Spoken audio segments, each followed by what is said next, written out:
The Bob Murphy Show, episode 279. Hey, everybody. Welcome back to The Bob Murphy Show. Today, I'm going to be talking with Premisil Bosak, who is the creator of Disputio. The website is disput.io, which is a completely voluntary, maybe mediation site that brings together people who have a dispute that they need to solve, or resolve, I should say, and then mediators or guides who just help, as the terms suggest, negotiate between the parties and help them reach a mutually agreeable resolution to their conflict. So it's not, in the interview, Premisil actually makes a distinction. He says, what we're offering here, I wouldn't, they're certainly not judges and they're not even arbitrators. They're better thought of as mediators or guides, because it's not that the two people come and submit their case and then the person rules on it, but rather the person is truly helping two people who are trying to work something out and they just can't do it on their own, trying to help them to achieve or reach that destination by offering them guidance. So that's the model. We were introduced to each other by a mutual friend, Tatiana Moreau, so I want to acknowledge that. She's doing good work making connections with people, and I think it's going to be a very interesting discussion. I think you're going to enjoy it.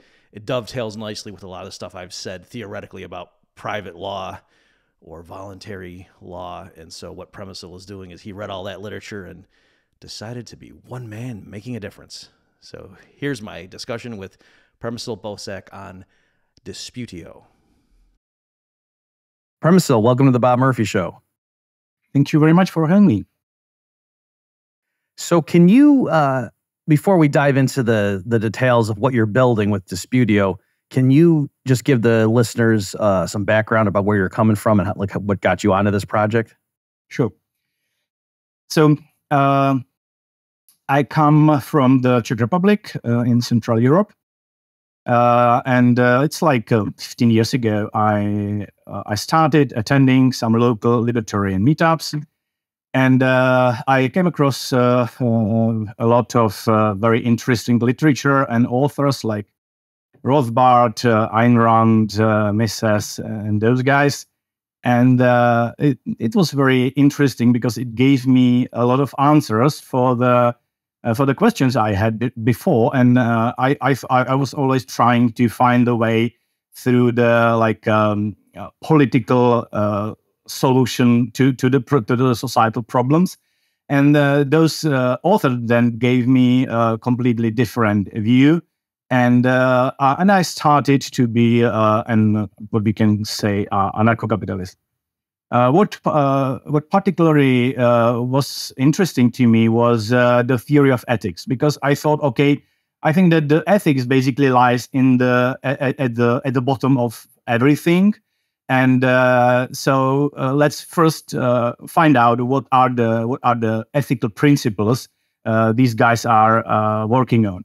I was especially interested in the theory made by Stefan Molyneux, if you know him.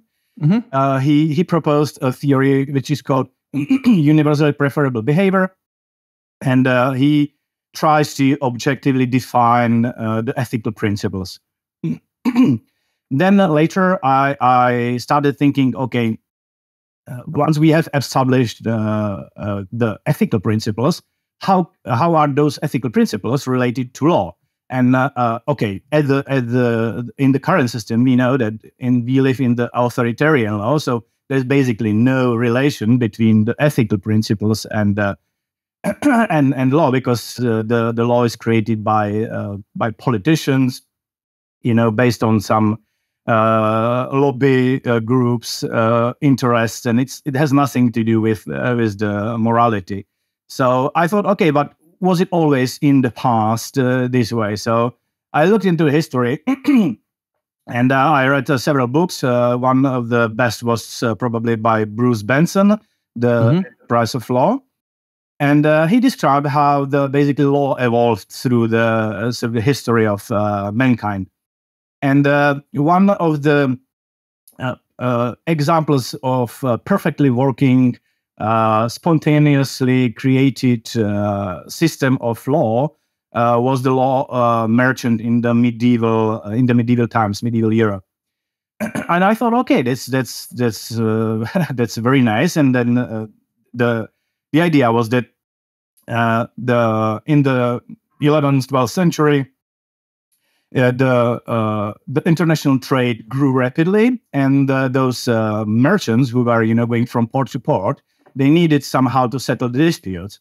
And each port was in a different country, but they needed something that is shared along the countries, and they also needed something that matched their special type of economical interactions, and also they needed something that is quick, effective, that's predictable, and that can really address new situations that emerged in their businesses. So they basically created this law merchant, which was derived from the economical interactions between the traders, and they established a web of private courts, which were basically located in every port. And those new rules that were designed to help them to prevent or to solve the real problems they encountered. Mm-hmm. And those private laws, those private courts, they were in the port, as I said, and they had to resolve the possible problems very quickly, because very often the boat parked there just for a few days, and if the conflict arose, then they had to act really quickly. So I thought that's good. That's really nice, and how it was enforced. It was very easy, simply by ostracism, and someone didn't follow the ruling of the court. The other merchants simply denied to cooperate with them, and it was really powerful threat. So no violence was used. And so, Premisil, can I stop you? Let me just make sure the listeners who aren't familiar with this understand, because that's critical. Obviously, what you said, I just want to make sure. Mm-hmm. So, folks, what he's saying is these were not like sanctioned courts by the king or the parliament or something. These were just, ad hoc, we might say, arrangements that were voluntary. And some merchant gave a shipment of goods, and then the buyer said, "Oh, wait a minute, these fish are spoiled that are in this, and so I'm not paying for this." And the merchant said, "No, they're fine. What are you talking about?" Mm-hmm. So they had this dispute, and so they would go to a private judge. I don't know, do they call him judge actually, or just a mediator? I don't know what term they used back then. I think and that person would rule very quickly, mm-hmm. and there was no force of law behind it. It's not that soldiers would show up and punish you if you didn't pay the fine, but that all the merchants would know if you submitted to this private court and then didn't abide by the ruling or the judgment, then everybody else would know, well, don't do business with that guy, because if something doesn't turn out right, he's rogue. He doesn't follow the rules. Yes, exactly how it was. And the thing is that the rules were designed for them. So it was like they created the rules. The rules were created by the resolved conflicts, I would say. And if a new situation emerged, they changed the rule or added the new rule that reflected the new situation. So let's say that the rule book or this merchant law was like, to some degree, it was quite rigid. So it's predictable. But when the new situation came, then they added the law or the paragraph for the new situation to cover the new situation. But that's the big difference, that the law was created from bottom up, not from the powerful authority, and it was not backed by powerful authority. It was naturally respected by the merchants, because they expected to be treated fairly, because that was the biggest motivation. They expected to be treated fairly. And if, for example, some private court didn't treat them fairly, they wouldn't go there for the resolution. Mm-hmm. And and it's so I don't know if you've seen the idea I got was that just to kind of go along with what you're saying there, Premisil. Like if you just think about the incentives and the norms, like a private, did you get a judge or mediator, again, whatever term we want to use for that person who's hearing the dispute, and the one person says, like, "Ah, yes, I delivered the fish, and the other person says, well, yeah, but they were stinking and rotten and putrid. And the first person says, yes, that's exactly how people want fish. Obviously, like the judge would say, okay, that's wrong. You know what I mean? Like, and if he didn't rule that way, well, then the community wouldn't mind if the person who lost that ruling said, that's crazy, I want to go get a second opinion. Right. So, I mean, there was certain parameters. So, yes, there was really, but I mean, if something were just truly ridiculous, or if the community learned that one of the parties behind the table paid 10 ounces of gold to the judge so that he'd rule in his favor, that would obviously spell the ruin of that guy's career as a judge. Like everyone said, well, you can't go to that person anymore because we showed he's corrupt. Yes. And it can be just a rumor that he is like not treating people fairly. They didn't need to catch him, accepting the gold. It was just, the people say you are not treating people fairly, so you are done, basically. In today's court, you would need to catch the judge, taking the bribe to really, expel him from the community of judges. But if everybody knows that the judge is corrupted, and you didn't catch him, he can still, be a judge, and you basically have to go to him because it's not up to you to decide which judge you are going. Yep. The other irony too is in any legal case involving the government itself, where the government is like a defendant or a plaintiff, by definition, the judge gets paid by the party because it's he's on the government's payroll. So that's kind of ironic. And I would distinguish the judge and the mediator because in my application, we are using mediators, or we can say arbitrator or judge. Arbitrators or judges, they at the end of they give the ruling, so they decide, okay, this is how it happened, and this is what you should do. This is the arrangement. He is the decision maker. But in the mediation, the decision makers are the people who are having the dispute. So the mediator basically just leads them and helps them to find the root cause, to creatively find the solutions which is acceptable for both of them. But at the end, it's the disputants who are creating the outcome, the final outcome.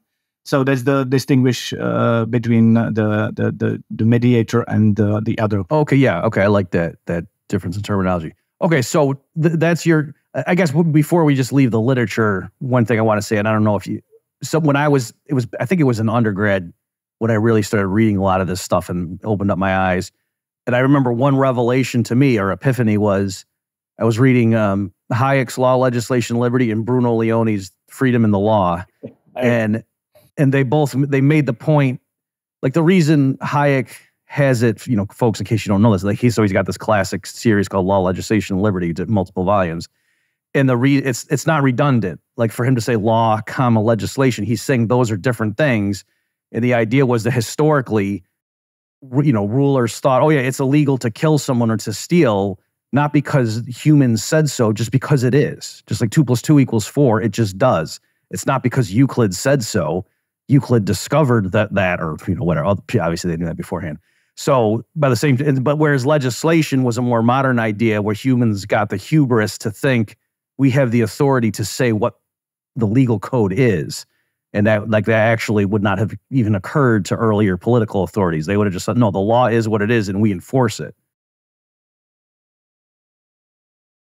So can you speak now, premises? So what went from you being the first theory and then praxis? Like what made you decide not only is this an interesting idea, but I can go do something about this? Yeah, so I thought that there are very important parts of that past situation or how they dealt with the dispute resolution. So I thought, okay, how we can bring those past principles into the current world. And of course, we are limited by law. What we can do, what's possible. We cannot replace judges. We can we can work within some given limits given by the legislature you are under. So I thought, okay, I would use the modern technology and try to bring as many principles as possible to the current world. So First principle I stick to was it's permissionless. So basically, anyone can go there and be a judge or be a mediator in my case, and on the other hand, anyone can come and ask for help.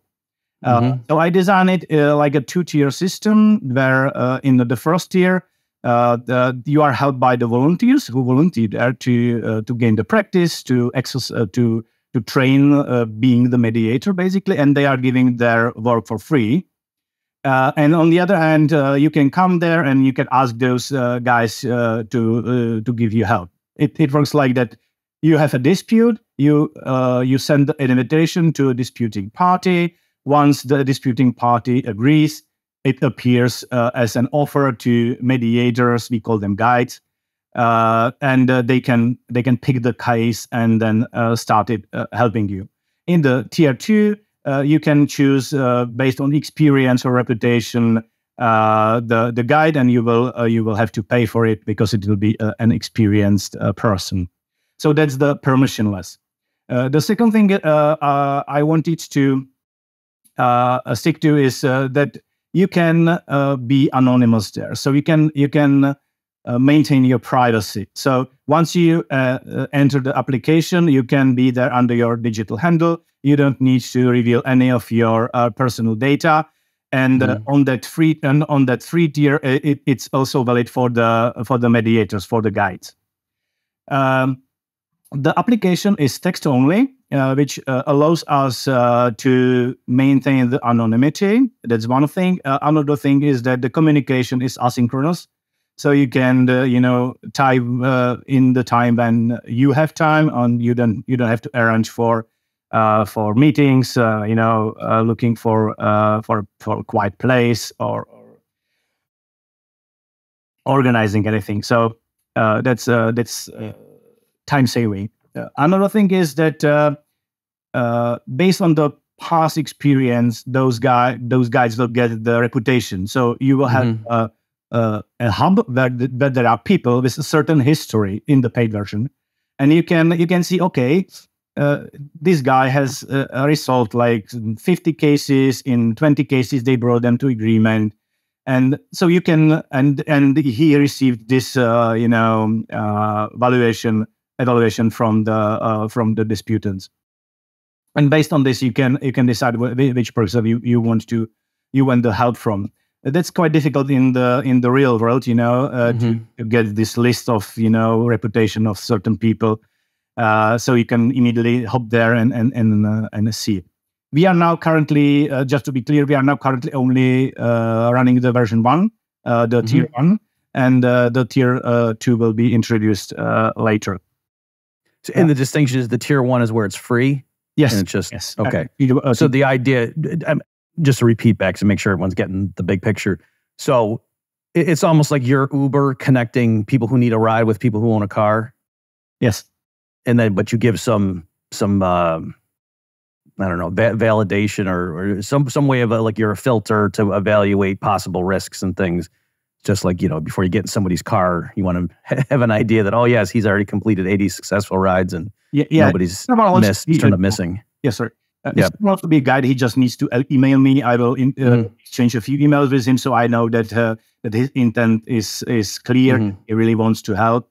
And if someone behaves improperly, we can just kick him off. Right. Platform. Okay, and then, but beyond that, at this stage, it's pretty wide open. Like you're almost letting, as long as there's somebody who, and the criterion for success in your framework is, if there's two people who cannot reach agreement on their own, but they both are willing to say, hey, we really do need to come to agreement here. No. What is intolerable is that we can't resolve this. So let's bring in a third party.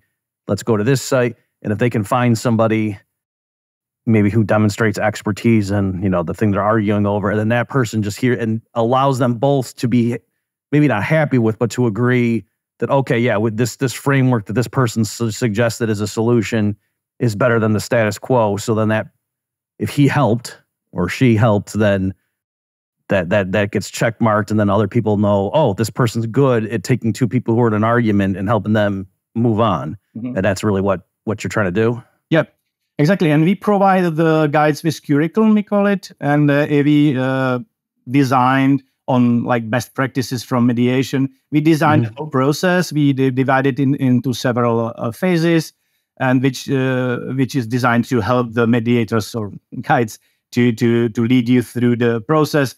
There are like communication tools and they can edit it based on their own practice. So each guide has its own curriculum, and he can through the time he can edit it and basically, for example, create some part of the text that's are very common. He can just then paste it there.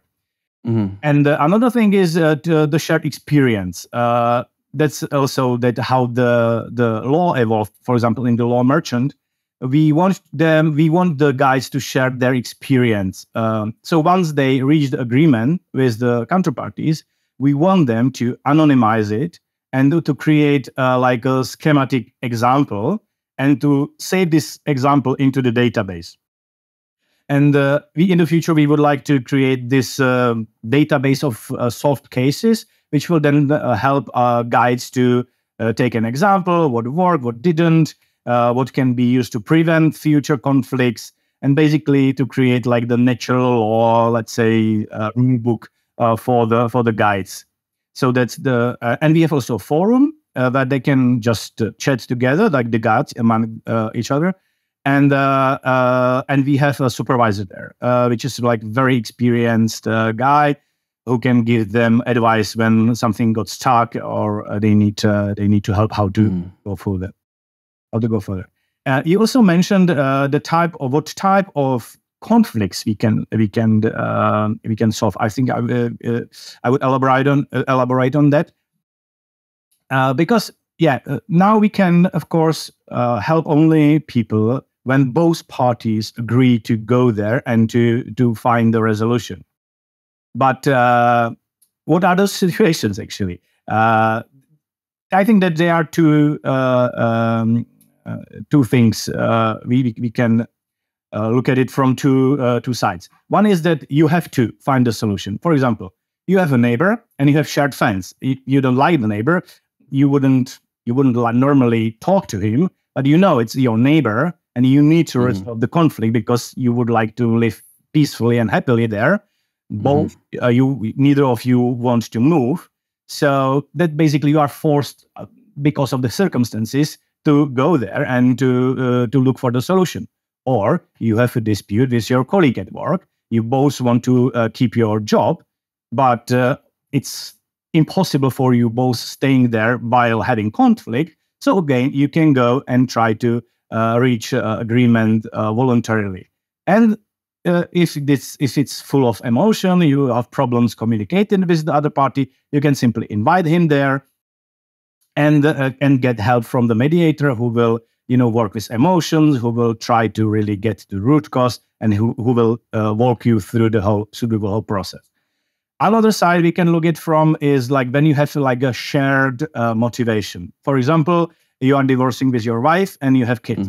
So your shared motivation is you want peacefully and healthily grow your kids, raise your kids. So that's your shared motivation. So you have this motivation to find an agreement because that's what you want to achieve. Or basically you have, let's say, your business partner you have a dispute with, but you have a shared company. You both want the company to thrive, but you have some dispute. Again, you have shared motivation for the company to go further.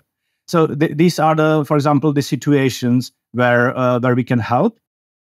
So that's what I wanted to address. Whereas situations where it's not as obvious as if somebody says, "Hey, this guy came up to me in the bar last night and stabbed me," and he says, "No, I didn't." It's not there that there's too much too much scope of overlapping incentives and interests. That's almost like a zero-sum game. But actually, many conflicts tend to fall into the first category you described, where both parties, like, yes, they have a dispute and there's some rivalry, but there also is shared objectives too that might even be more important than what the underlying dispute is over. Yeah, and we also introduced a new function recently, which is called consultant. For example, when you invite other parties to the disputio and they do not accept for more than 2 days, we immediately offer you a help with a consultant. We call him consultant, and he will help you to formulate arguments and to formulate BATNAs. If you know what BATNA is, BATNA is best alternative to negotiated agreement. It's very often used in the mediation practice. It's basically the threat. What will happen if we do not reach agreement on our own?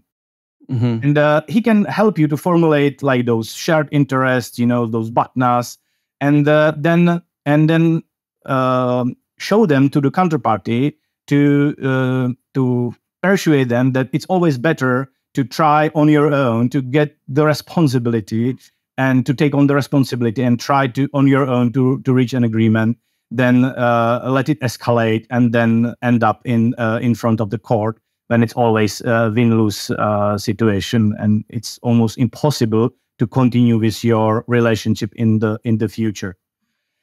So we offer them this consultancy at the beginning, and if you succeed and your counterparty then accepts the invitation, the consultant is detached from the case, and you will get another guide who will start from the zero, so that the guide is really impartial. So he has no history with neither of you, so that the impartiality of the guide is maintained. So that's quite a new thing we introduced recently.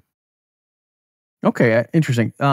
Is there a way that do the guides sort of like advertise what their philosophy is, and then the disputants, if they agree, yes, let's go to this website. Like, how do they choose?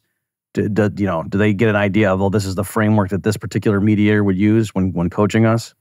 Not yet, because we are now running only the tier 1, so you don't know who will pick you, basically. Okay. Because it's for free, and when once the case is like displayed to the guides, they have to decide. Okay, I have time to now to help them, or I don't have it. So that's up to them what case they will pick. But in the tier 1, you will see the let's say profile of each guide. He will have, this is my expertise, this is my practice, that's what I studied, and this is my philosophical view. So you can then choose based on this as well. Okay, I guess that is sort of like Uber, where you put your destination in, and I think it's the drivers who can go decide to pick you up or not. But it's not that you get to look between 5 eligible drivers and that you choose. But there's vetting on the front end that the only kind of person who's even eligible to pick up my ride is somebody that the company has already investigated. Yeah. That's it. But as I say, this is just for the free tier, because once it's free. We limit the possibility for you to pick, but once you pay for it, okay, feel free to choose the guide who is available and which suits the best your situation based on his expertise or education. Do you know how the pricing is going to work for the paid vert? Like, is it you agree every week that this continues, we're going to pay you X amount of euros or USDC or something, and then this is incentive them to hurry up, but also they can keep going if they think it warrants more attention? Yeah, that's quite tricky. We spend a lot of time, thinking about it. The current approach we are thinking about is we will limit number of messages you are eligible for per day from the mediator.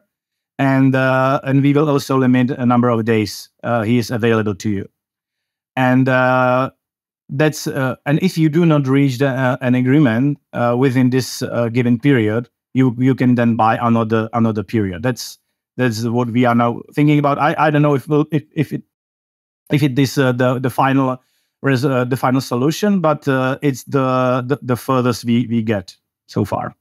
Yeah, I guess part of what you're doing here is you're learning how this is going to work. There's an entrepreneurial component to it. People interact, and then based on that, we will reiterate. So I'm curious. It was interesting that you mentioned Stefan Molyneux's what is it? Universally preferred ethics rebel behavior or behavior. Mm-hmm. Do you think there's is it not a coincidence that you believe in an objectively discoverable, rational basis for ethics, and that you think a business like this can work? Because I think some people would say, oh, without force being involved, people aren't going to be able to come to an agreement because, this guy wants stuff for him and this person wants stuff for him and there's conflict. And, it's whereas if it sounds like you're saying, well, no, but I believe that there are actually natural principles or norms that we can discover with our reason. Yes, exactly. That was the basics for me. I think I would say the ethical principles, and I built on that. And of course, those historical periods, various, we could see that the ostracism is just perfect way how to enforce non-violently enforce the contracts. So we know that it can work, but of course, you would need a certain traction and certain size to be able to at least somehow use the ostracism. Let's say, I think you mentioned it in your previous episode about the law, about the voluntary law.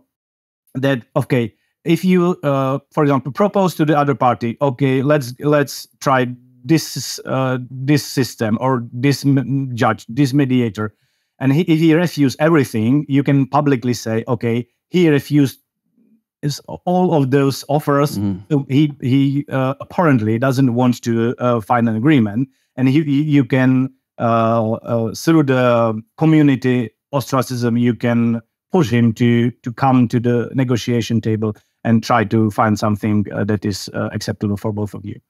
But you would need to be, I think, recognized to some degree, so that the people say, okay, this is well-recognized system. This Disputio, we know that they are, fine people. We know that they are experts.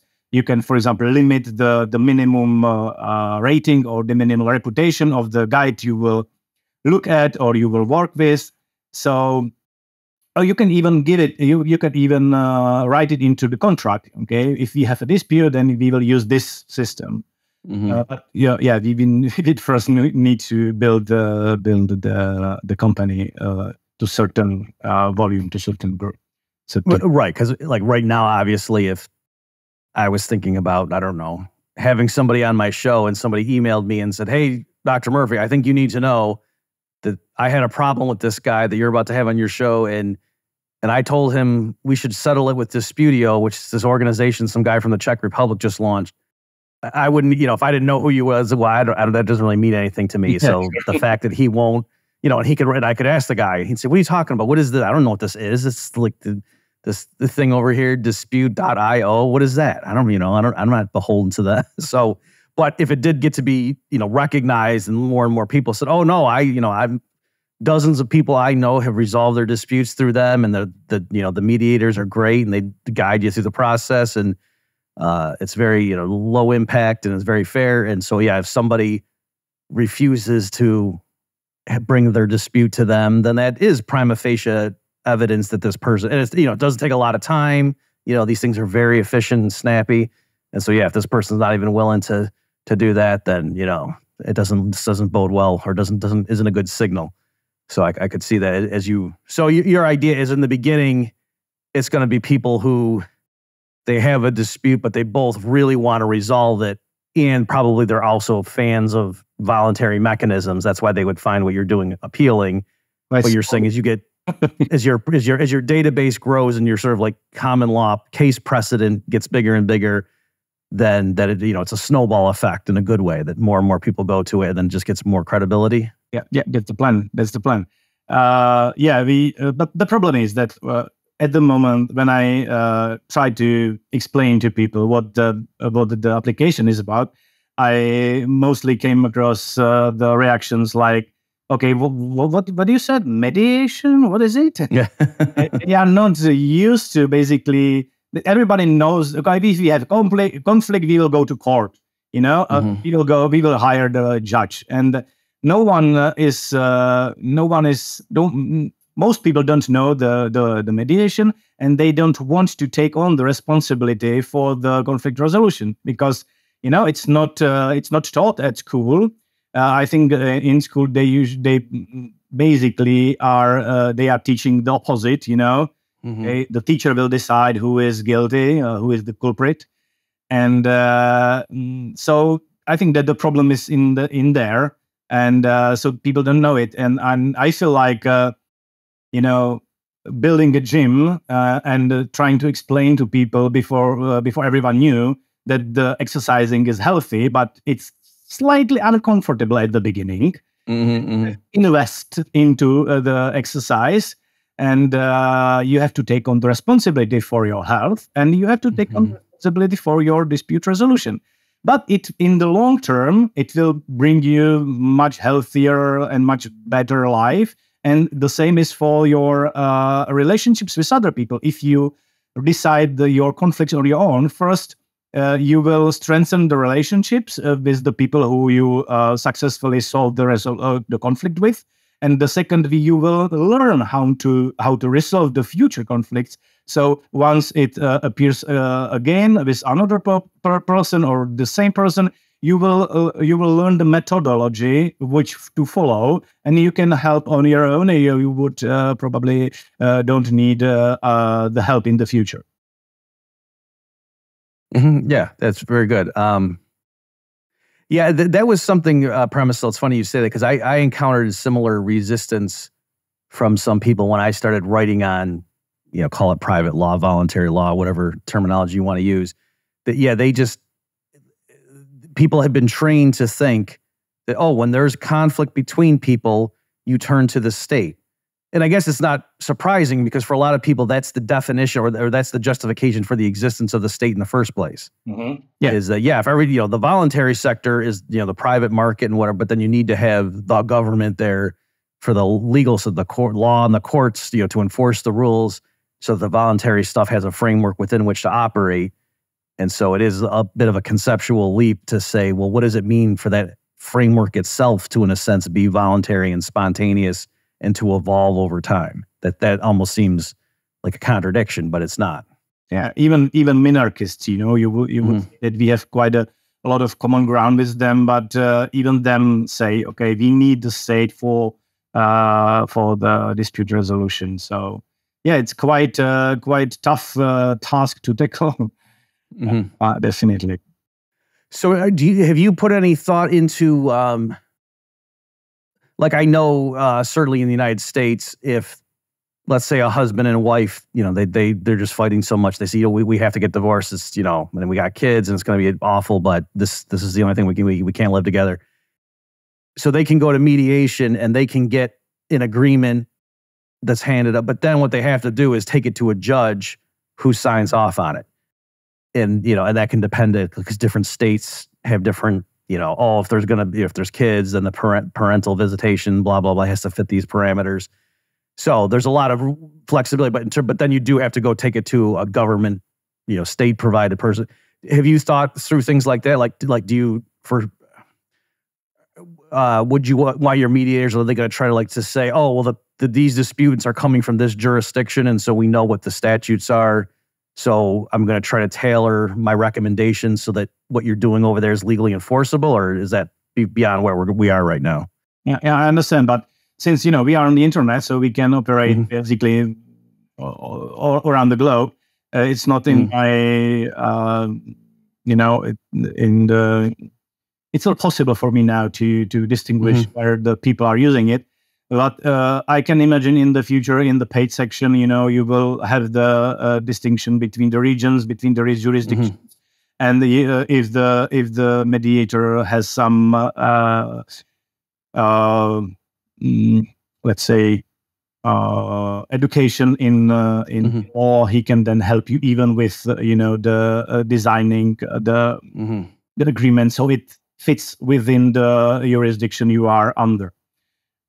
We have actually a few of our mediators are lawyers, so we have those people there. So I can imagine that it can be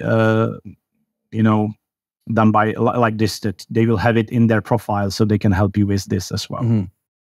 And again, I know you know this premise, but just make sure that the listeners understood. What I was suggesting there or wondering about, it's not that political authorities around the world would endorse the people working in Disputio. It's that the mediators for two particular people, like what would be most useful to them is if we could come up with a resolution for how you're to proceed given the situation you're in that is compatible with what the official legal system is where you happen to live, so that so your private arrangement is not calling for you to do something that if one party says, I don't want to do this anymore and took it to their local judge, that person would say, this is unenforceable. This violates, blah, blah, blah. That it would be more useful to Disputio would be providing more useful service if the voluntary agreements that the mediators suggested were things that were, fit in with the legal framework where the people happen to reside or do their business. So what's your are you right now? How do we help you make this project succeed? Because it's fascinating. Is it just getting the word out? And what do you need more of? Do you need more mediators right now, or do you need more consumers? We have more consumers, definitely. I have quite a strong interest from the mediator side. I was approached by quite many people, and we have quite a good decent group there of mediators. But what we like is the users and the cases. And we have loads of cases which end up like someone started the case, the other party didn't accept the invitation, or they accepted the invitation and didn't proceed with the communication. So yeah, we need more people who are really willing to try it and honestly try to find a solution that would be the most helpful, because as I said, we need interaction so we can redesign and we can really see whether people see it as that it works like it is, or that we need to change it somehow or bring in new functionalities. But we need human interaction. So the most helpful would be to find the people who will try it. Okay, well, so folks, if you're listening, so we'll say this again at the end, but just so it's dispute, so disput.io. Exactly. So Disputio, but and the privacy is maintained. You can just provide whatever email address you want, and that's it. And you will get some. We will create a name for you, and you can change it for whatever you want. And after 3 months, if you reach an agreement, after 3 months, we will delete all data from the system.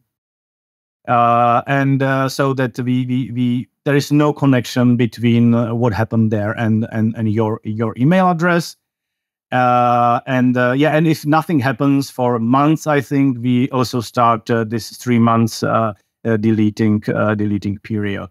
And the 3 months is there because within those, if you reach an agreement, you have those 3 months to come back to the guide and ask him for help with this implementation.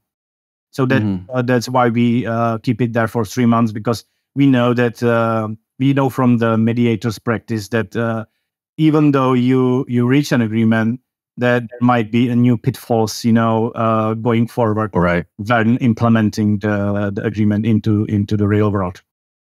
Yeah, maybe things that neither party thought of, that once they try to implement the agreement, oh, wait a minute, this isn't working well, and then to tweak it would be easier than starting from scratch.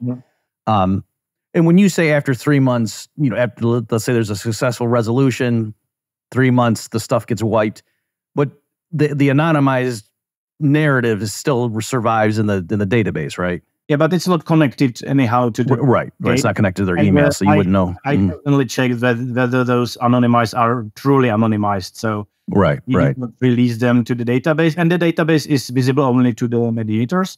And and I checked whether they are like truly anonymized, so you cannot relate it to the real world.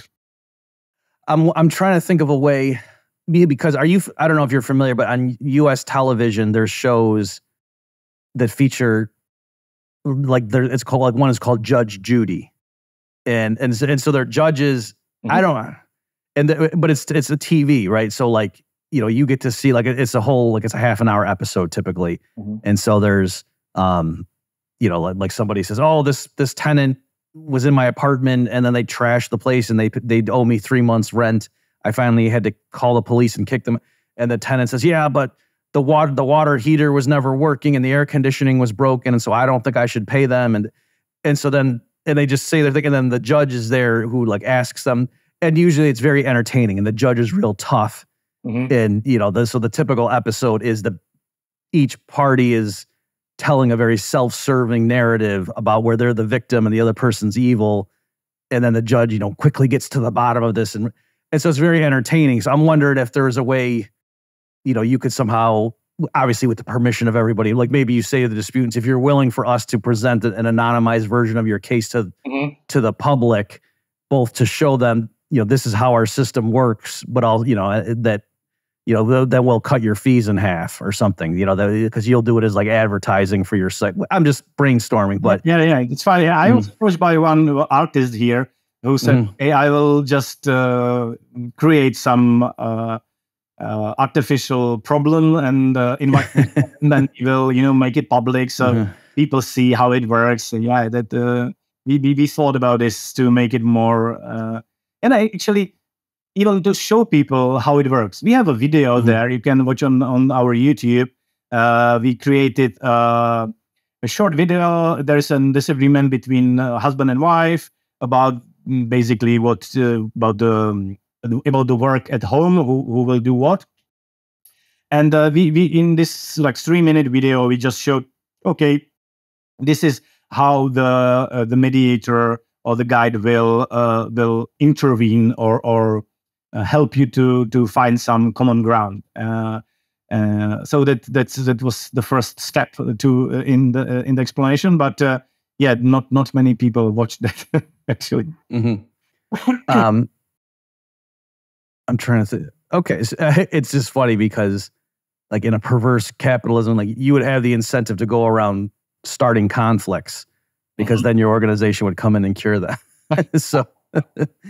Also without artificial starting. Yeah. Right. You don't need to provoke them. The supply is there. Okay. Well, is there, so I suppose, do you have any, so if people, is that where they should just go, is to disput.io and they'll be able to get to the YouTube video, like everything is easily accessible? Yeah. Everything is open, easily accessible. We are on Google Play App Store and on Google Play Store for application, and we are not yet on App Store from Apple, but we are tweaking the last things, and I hope that in like a few weeks we will be there. It's much more difficult to get to App Store than to Google Play Store, so you can get it into your phone. And there are some YouTube videos, and if you want to be a mediator or guide, just email me. You can find my contact there, and I will get to you, and we will talk, and I can bring you there and show you and share with you the curriculum, all the materials we have in our database, so you can see how we do it. Okay, great. Well, I would encourage anyone who's been interested by this conversation to check them out. Folks, my guest this week has been Przemysl Bosak, the creator of Disputio. Przemysl, thanks so much for your time. Thank you very much. And folks, thank you for tuning in, and we'll catch you next time. Bye-bye. You've just experienced another episode of The Bob Murphy Show, the podcast promoting free markets, free minds, and grateful souls. For more information and to subscribe to this podcast, visit bobmurphyshow.com.